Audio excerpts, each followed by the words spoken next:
Waste Bengal government की तरफ से डब्ल्यूबीएससी के लिए जो माध्यमिक वालों के लिए जो एक्टिविटी टास्क मिला है, तो उसको हम लोग हर जो जो क्लास को मिले हैं कंटिन्यू, तो वन बाय वन करके हम क्लास में उतना समय नहीं बच रहा।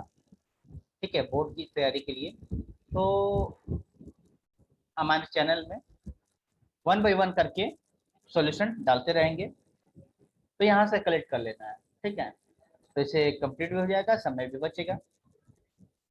तो आज हम लोग हिस्ट्री के मॉडल टास्क कंप्लीट करेंगे। तो चलते हैं मॉडल टास्क को पहले देखते हैं कि मॉडल टास्क आया कितना है, आया कैसा है ना। तो मॉडल टास्क देखते हैं।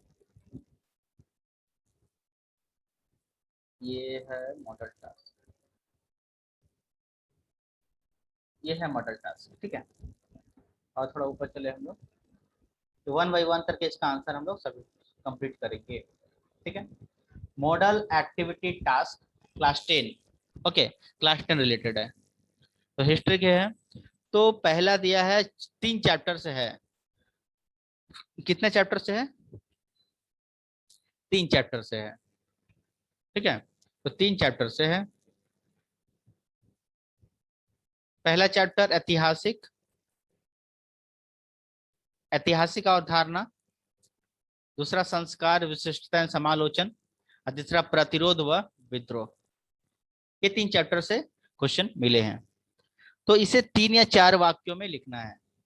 ठीक है, तो अपने हिसाब से लिखना है, तो हम जो जिसे लिखाएंगे वैसे चलते रहना है। ठीक है, उदाहरण के साथ भी लिखना है। ओके, क्वेश्चन क्या है? इतिहास लेखन में मौखिक कथा का किस प्रकार अवदान है? मौखिक कथा मतलब मुंह से बोला हुआ, कथा का कैसा अवदान है? ठीक है, तो आंसर मैंने से पहले से बुक में करेक्शन कर चुके हैं। तो आंसर 1 नंबर। हाँ,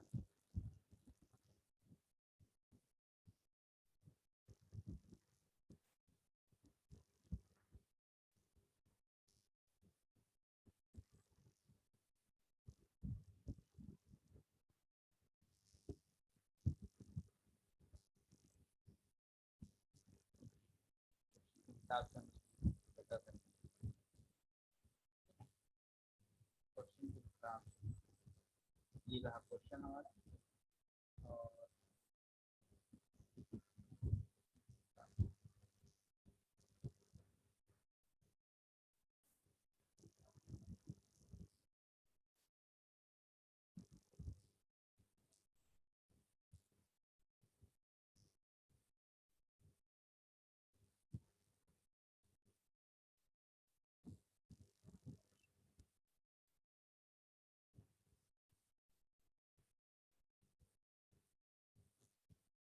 ये रहा क्वेश्चन के हिसाब से आंसर।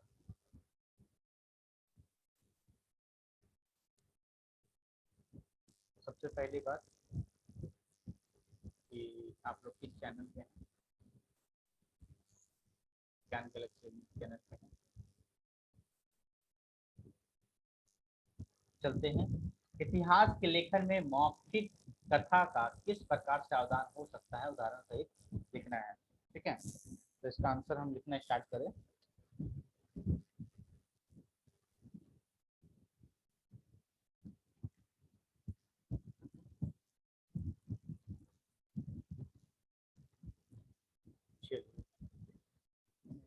खोल लिया,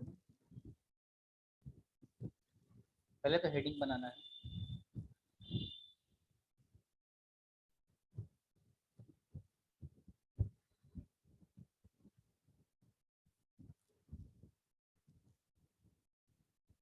इतिहास लेखन में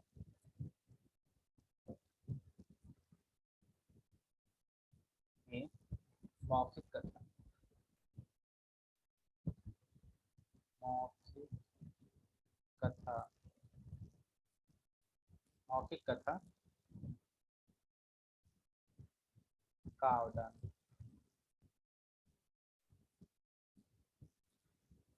ठीक है, का अवदान। अब इसको हम लोग थोड़ा अंडरलाइन कर लेंगे अच्छी तरह से। सभी को स्कूल, जो भी स्कूल के कॉपी है उसमें ये नोट करना है अच्छी तरह से, क्योंकि अ, हो सके कोविड-19 चल रहा है तो हो सके इसी बेस पे मार्क्स भी दिया जाए। ठीक है, ऐसा भी हो सकता है, तो अच्छी तरह से करना है। ओके, चलते हैं। इतिहास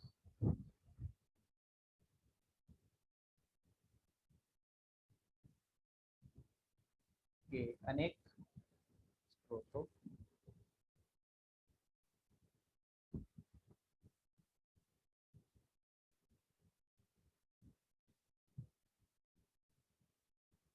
में मौखिक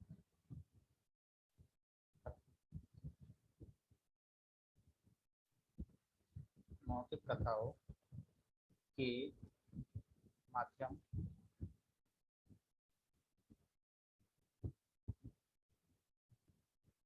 माध्यम से कहानियाँ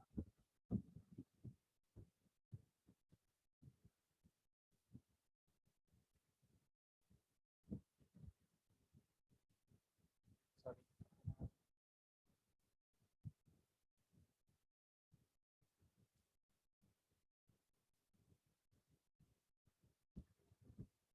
कथाओं का महत्व महत्व अधिक है।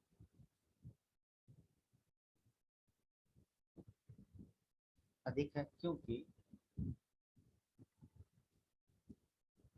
क्योंकि ये एक एक समाज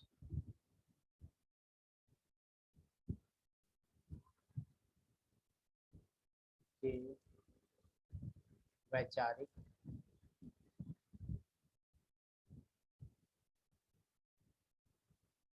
दार्शनिक वैचारिक दार्शनिक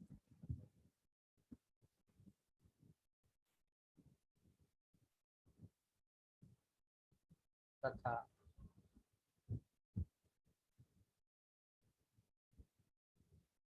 सांस्कृतिक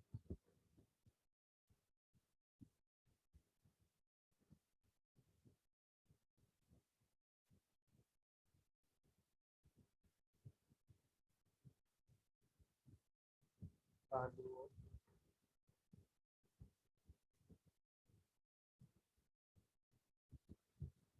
प्रदर्शित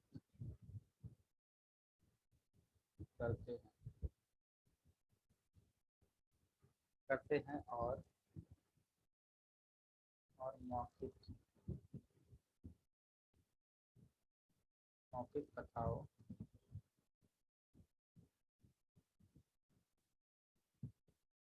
के माध्यम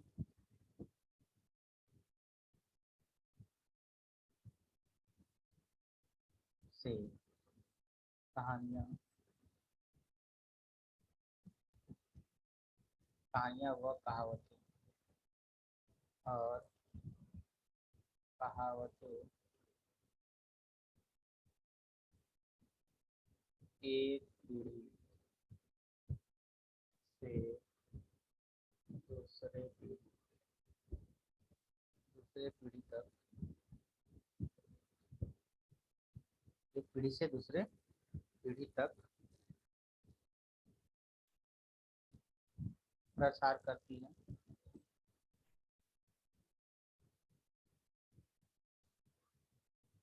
प्रसारित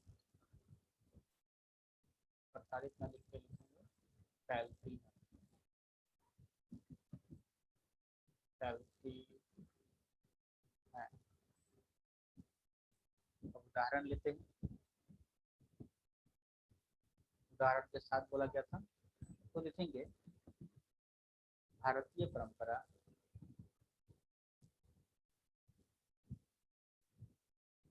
भारतीय परंपरा में मौजूद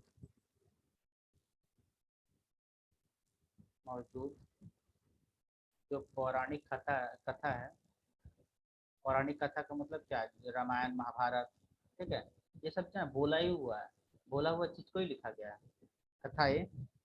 और जो भी कहानी है, उपनिषद है, ठीक है, कहानियों के माध्यम से,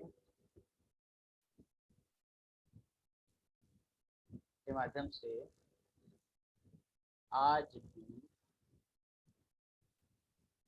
माध्यम से आज भी संसार में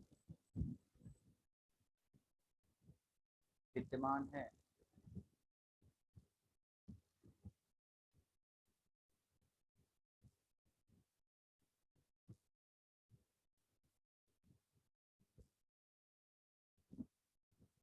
विद्यमान है मतलब फैल रही है, अभी तक है, ठीक है, जिनका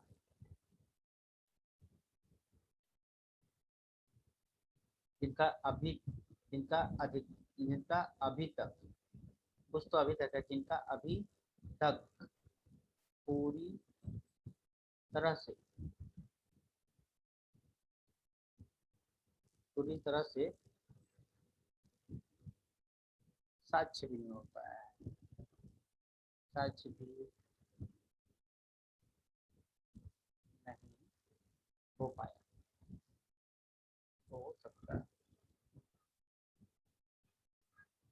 ये समाज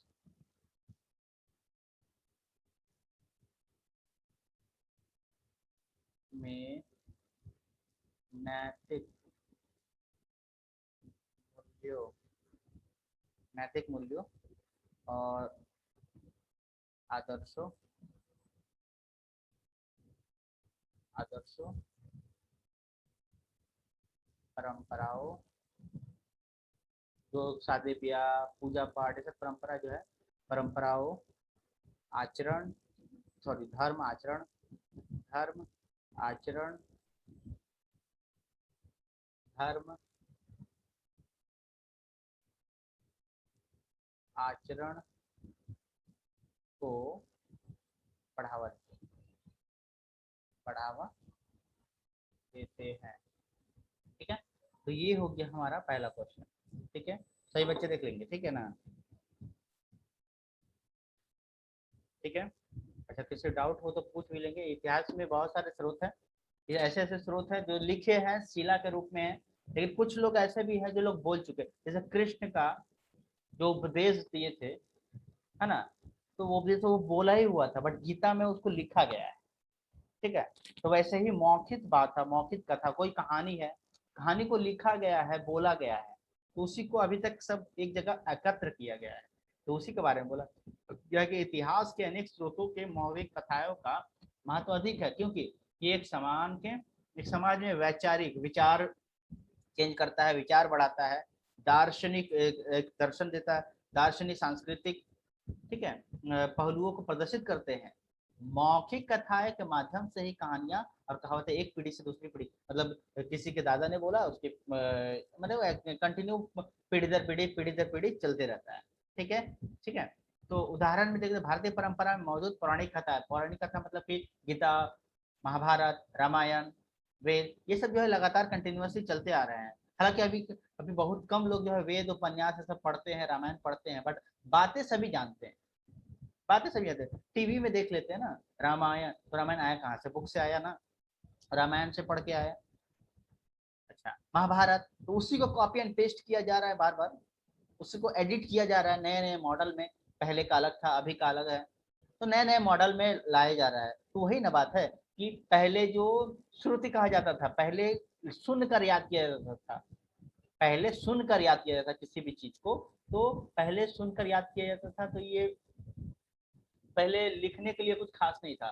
तो आश्रम में सभी जाते थे बच्चे, और पेड़ के नीचे बैठकर गुरुजी उधर से शिक्षा देते थे, इधर से श्लोक बोलते थे और गाकर सुनाते थे, और वो लोग याद करते थे, रटते थे, बस।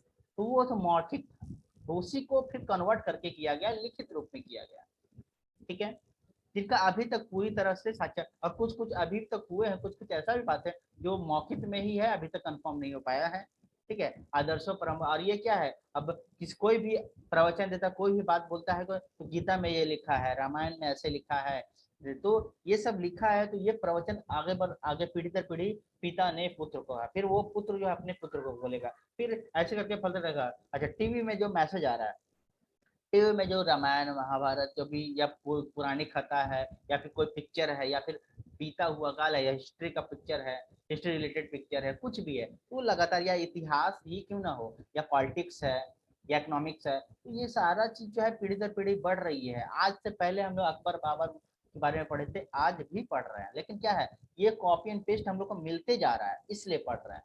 ठीक है, तो कब का अभी तक कितने सारों का जन्म हो चुका है, बट क्या है, कितने सारे लोगों का जन्म हो चुका, डेथ भी हो चुका, लेकिन क्या है कि अभी लगातार चलते जा रहा है ना, तो ये मौखिक, तो इसीलिए कहा जाता है कि ये एक मैसेज देते रहते हैं, एक बढ़ावा देते हैं, पीढ़ी दर पीढ़ी ट्रांसपेरेंट होते रहते हैं, ये ट्रांसफर होते जा रहा है, जो नॉलेज जो है ट्रांसफर होते जा रहा है। ठीक है, ये अच्छी बात है। ठीक है, तो ये हम लोग इतिहास लेखन के मौखिक कथा का अवदान किस उदाहरण के साथ भी पढ़ लिए। ठीक है, अब आ, अब आते हैं नेक्स्ट क्वेश्चन में नीचे।